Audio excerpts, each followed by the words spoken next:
there, I am Thomas Poynton from Thomas Talks, and today I am going to be interviewing Ben Cartlidge from who is a judge for the MMA, which stands for Mixed Martial Arts. Say hi, Ben. Hello, how are you? I'm very good, thank you. That's good to hear. Now, so are you ready? I'm born ready. Thank you. So, our first question is, what is the MMA, and what is cage fighting? Okay, so you'll hear the term cage fighting. People say that a lot. You hear it in the media and newspapers. And it was originally what the sport of mixed martial arts got called by the newspapers, really, like tabloids like The Sun and things like that, like more popular ones would try and call it kind of cage fighting. Mixed martial arts itself is a combat sport that encompasses all different disciplines of martial arts. So striking martial arts like boxing and karate and Muay Thai, and grappling martial arts like jiu-jitsu and wrestling and judo, and it puts them all into one. It puts them all into one kind of single discipline, single competition. And what you have then is you have two fighters who will fight against each other. They'll either do 3 5-minute rounds, or they'll do 5 5-minute rounds if it's for a title or if it's a big main event. And if the fight goes the distance, so if it goes either 3 rounds or 5 rounds, what happens is they ask us, the judges, there's 3 of us sitting around the side of the cage to give our scores in, and then basically we say who won. Okay. Now, my next question is, how does this cage fighting or this mixed martial arts differ from other sort of fighting like boxing and wrestling and stuff? So the mixed martial arts, the whole point of why it was set up was to see originally which style was the best one. So so mixed martial arts, the whole point of the original was to see which was the strongest discipline. So it was the age-old question of, would a boxer beat a wrestler, or would a karate guy beat a judo guy? Which style's kind of the best? And after the first couple of years of the sport, people began to cross-train. So people realized that the best style is the one that's the most versatile, because it's all very well and good if you can box while you're standing on your feet, but if somebody takes you down to the floor, then what are you going to do?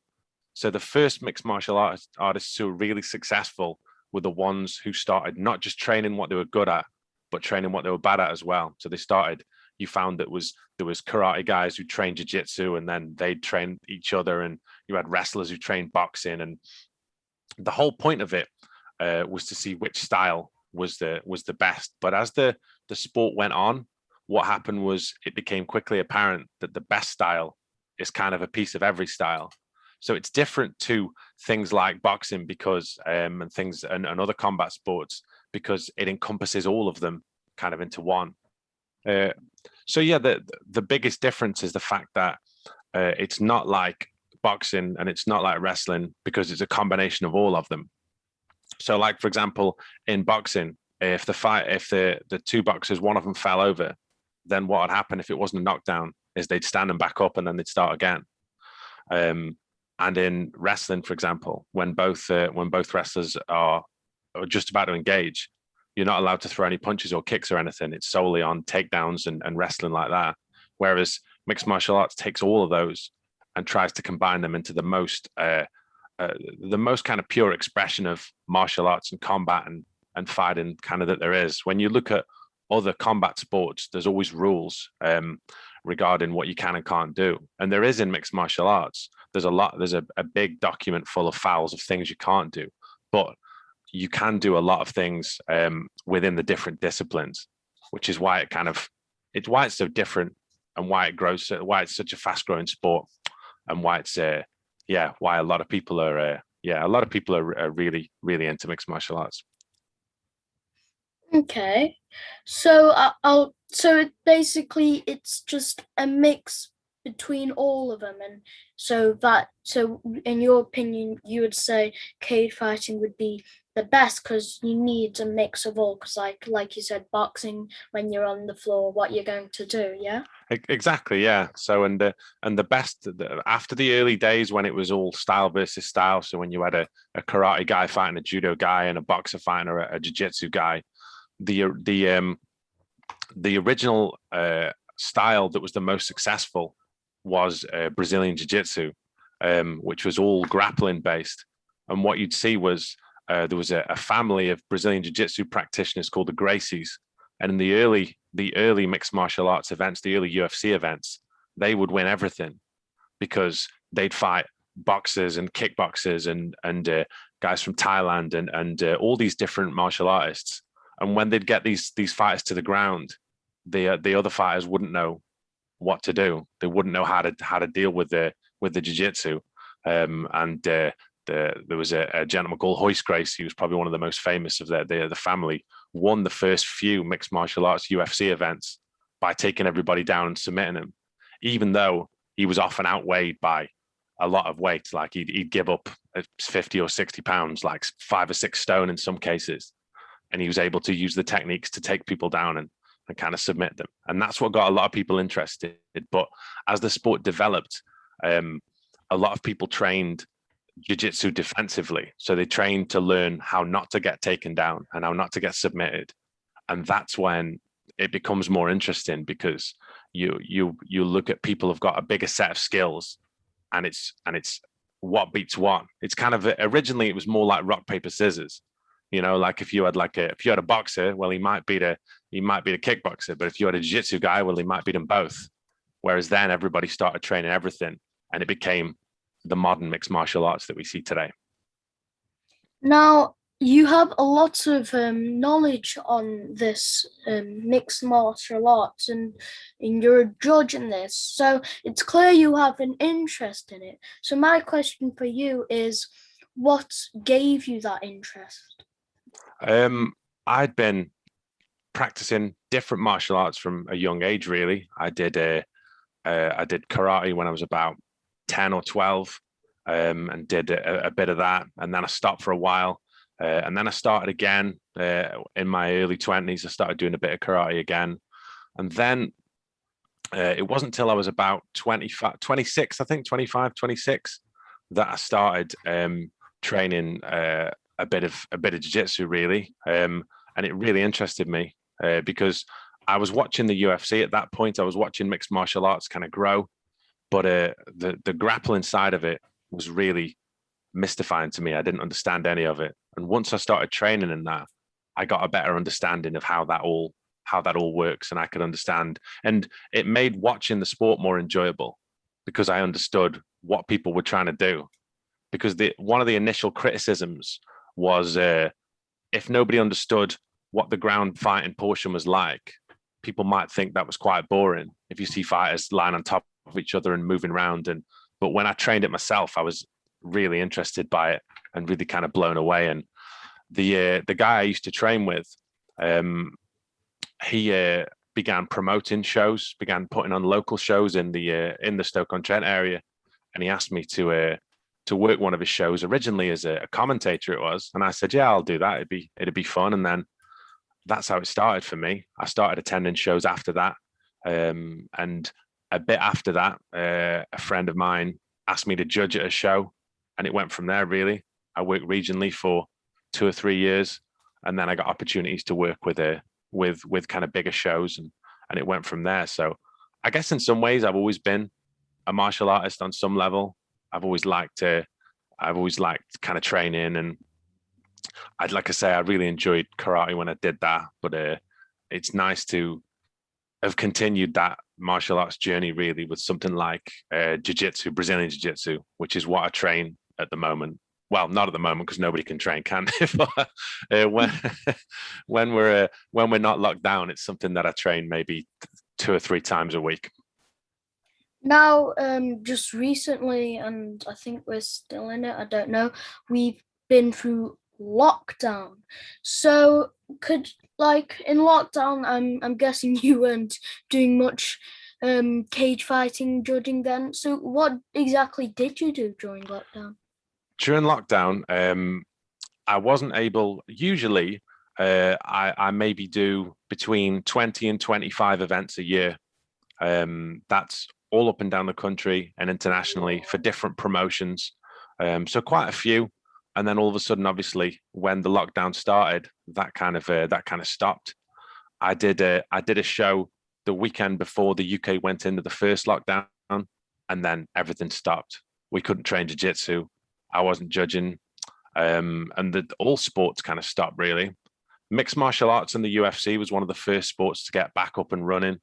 And by the end of April in America, the UFC were putting shows on again. So what I was able to do was watch those shows at home and kind of judge along to them. So like I'd watch the fights myself. I'd watch them first of all as a fan, but then the next day I'd sit down with a cup of tea and a notepad and I'd judge those fights myself, not for any scoring, but just to keep myself sharp, to keep myself like it's practice, it's like anything else. You want to get better at running marathons, you run more marathons. And if I want to get better at or keep my ability to judge fights, I need to still be judging fights. So the UFC started back up again in May, April, at the end of April, start of May. And I was able to kind of, like I say, take some time myself, judge kind of fights and keep that kind of process going, which is, it helped me quite a lot, to be honest, because you don't realize when you have a bit of a break. It's like anything. You don't realize how often you were doing something. And then when you stop, how hard it is to try and get back into that rhythm, really. And on that subject of judging, I recently watched a cage fight. I think it was an American one, and when I was watching it, it looked like one guy was more like the winner to the other, but the other won. So, how exactly do you judge someone, or how do you know if someone's won? Okay. So the way it works is that there is, as I said, there's 3 judges, and we all sit around the side of the cage, the side of the fighting arena. It's the points that you give are similar to the system that boxing uses in terms of if there's 2 fighters fighting, if we've got a red corner and a blue corner, if I think the red corner's won, I will give him a 10. If the blue corner then will get a 9 or less, depending on how badly he loses that round, if he's lost that round. So when it gets to the end of the fight, they total all the points up and then they add them up like that. But how we actually physically judge these fights, we've got a scoring criteria that we have to basically look at the round and then see who's done the most of the thing that's at the top of the criteria. So what we look for is we look for effective striking and effective grappling. So we're looking at who's doing the most immediately impactful things, who's doing the best striking, who's doing the best grappling. If those are completely even, which very rarely they are, we have got sub criteria that we go to, like aggression. And then if that's even, then we've got octagon control. Those bottom 2, the secondary and the tertiary ones, you very rarely use. 99% of the time, what you do is you can tell who's won the round by who's done the best striking and who's done the best grappling. And you do your points based on that.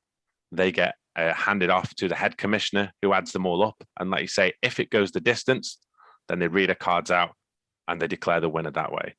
And there's a lot of things within the criteria that have kind of changed. But it's about, like I say, whoever's doing the most effect on its simplest level. It's whoever's having the most immediate impact with the striking or the grappling. Now, earlier you just mentioned, I think, what was it? Octagon control.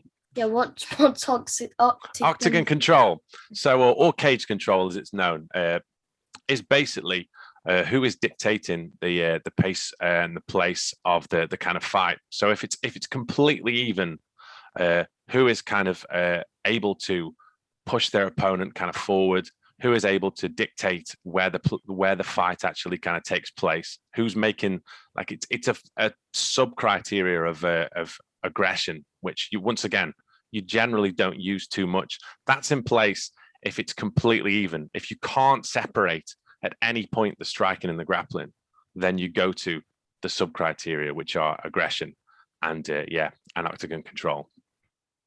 Now, can I also ask, have you ever judged a fight and had to mark someone by octagon control? Not recently, to be honest with you, because I generally tell you why. When you're looking at professional mixed martial arts fights, you're looking at 5-minute rounds, which is generally a long period of time to be able to pick something out. When I used to work the smaller shows in the UK regionally, I would also judge amateur fights. And amateur fights are smaller. They wear bigger gloves, so it's a bit safer. And they only do 3-minute rounds. Now, in amateur fights, you'd have more cause for being able to maybe use effective aggressiveness or fighting area control or octagon control, cage control, because you've got a less amount of time, and the fighters at amateur level are less experienced as well. So a lot of the time you'll find they'll be quite nervous. They'll maybe be a bit standoffish, but generally when you are judging professional fights, to judging professional mixed martial arts, effective striking and or grappling is 99.9% of the cards that you put in.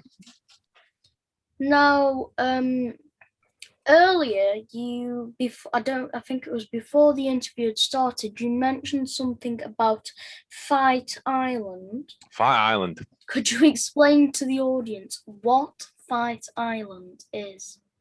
So when obviously the lockdown started happening and we had the pandemic starting, the UFC, who are the biggest organization who do mixed martial arts, the UFC basically wanted to try and put as many shows on as possible, but it's difficult and it's a tough time to be able to do that.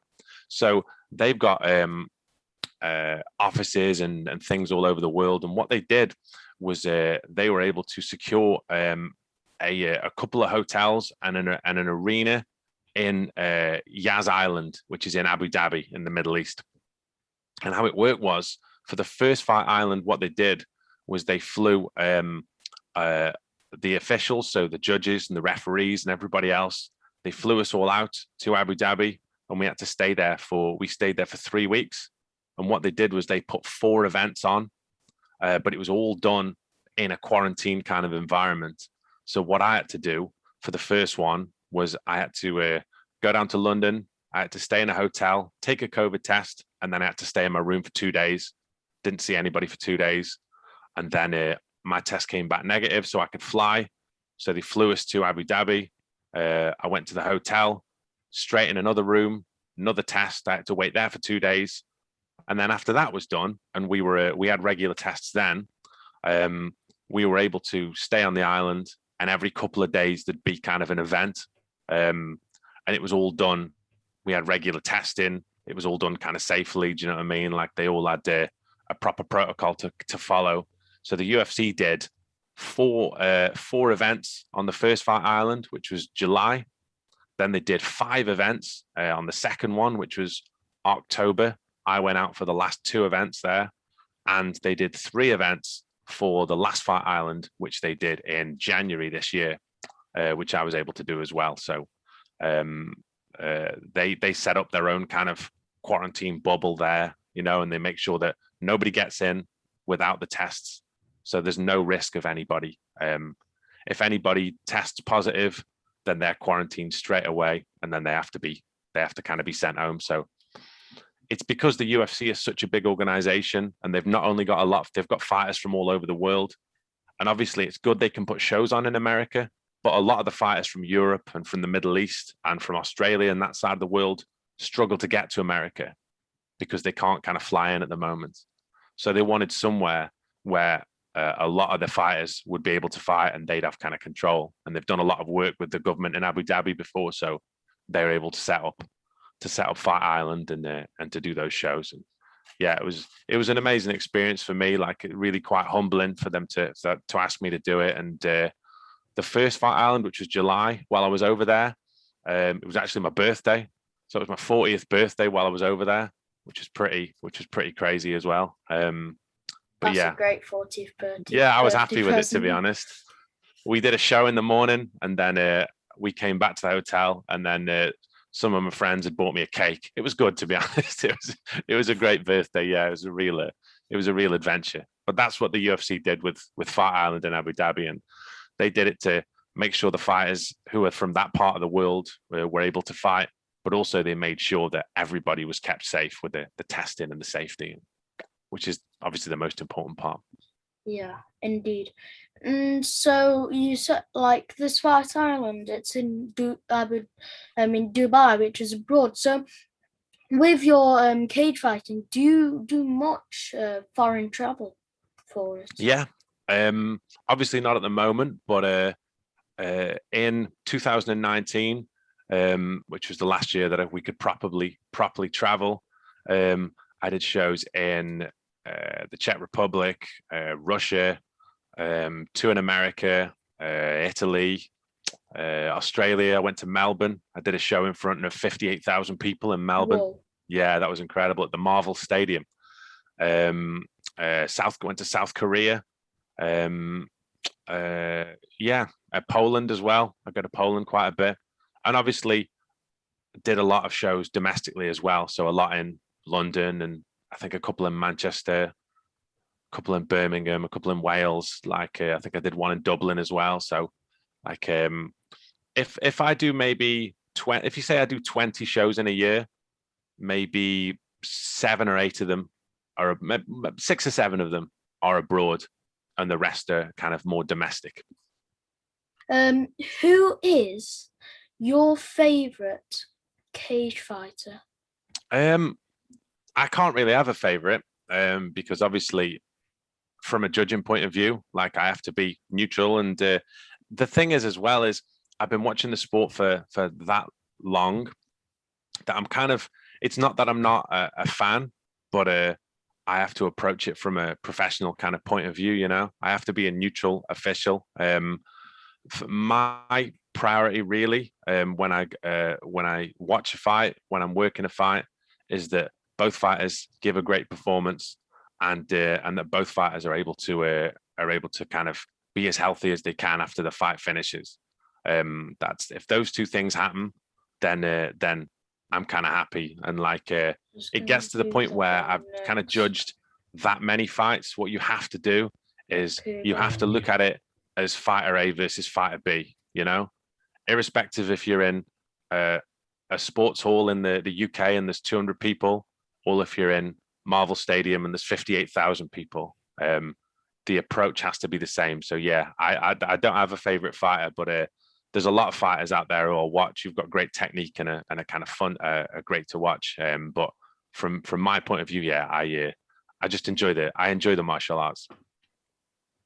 Now, this is a question I ask all the people I'm interviewing. Oh, I have a picture on my desk. This is Ho Chi Minh. Wow. Yes, and he is my hero because what he did, he said to peasants and so, no matter how rich or poor you are, if you work together, you can achieve many great goals. So my question to you is, who is your hero? Who's my hero? Wow, what a great question that is. Oh, now I've never been asked that. you proper kind of stumped me with that. I think from a sporting point of view, from an athletics point of view, I always the first thing I did before martial arts was watch boxing quite a lot with my dad. And there was a lot of boxers that I used to watch that I really kind of idolized kind of growing up. I was obviously born in the 80s, so I was a big fan of Mike Tyson, and then a big fan of Evander Holyfield and Lennox Lewis, and a lot of guys from that era. But predictably enough, I'd say I suppose my hero was my dad, really, because he was such an athlete. He used to he worked at a university, and it was 15 miles away from where we lived. And he used to ride there and back on a push bike every day. And he wrote 2 books, and he played loads of sports. And I always think to myself, like, if I had half the ability that he had, I'd be a happy man. And he was always really supportive of me, whatever I wanted to do. So, like, I'd have to say my dad, bless him. Oh, that's nice.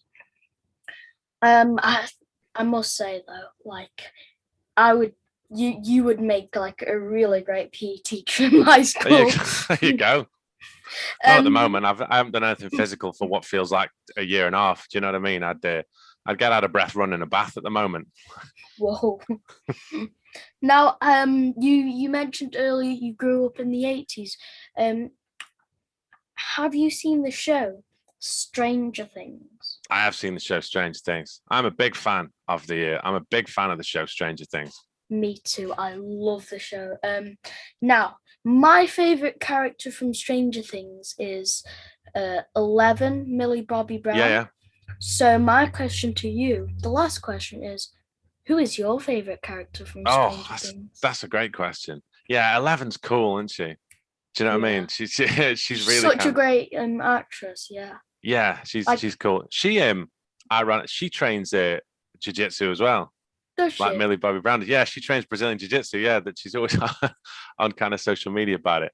I always say to myself, if this channel gets big enough, the people who I want to interview is Greta Thunberg and Millie Bobby Brown. Wow, that's what. Why not? Do you know what I mean? You've clearly got indeed. Yeah, you got a gift for this. Thank but obviously, I don't even know. That's such a good question. What's the police officer called? I can't remember his name because I haven't watched it in a while. What's the police officer called? I think it's PC Harper. Not PC. Sorry, that's a British thing. It's very British. I think it's Harper, something like Harper. Right. I mean, I've clearly just Googled this. Jim Hopper. You're spot on. Yeah. Yeah. I like Jim Hopper, right? Because he's just an average kind of guy trying to do well in the world, you know? I like the fact that he's clearly seen a lot of things, and he's clearly gone through some difficult times, but I like the fact that he's got a strong moral compass. Like, he's always trying to do the right thing. And yeah, he's and he loves a scrap himself, doesn't he? Like, he's never afraid of throwing a left hook or two. No, he's quite good at fighting, isn't he? Well, I always connect Harper with who's it? Steve Harrington. I think it was the boy. He works in Scoops Ahoy. Oh yeah, I know what you mean. I always compare them two together because like they both start off as like characters you like. I don't really like them, but then after a while they start being like idiots and they become more likable. Yeah. If you like that, right? Bear with me 2 seconds, right? You love this. Where are we? Right. Oh my God! Wait there. Scoops Ahoy shit, right?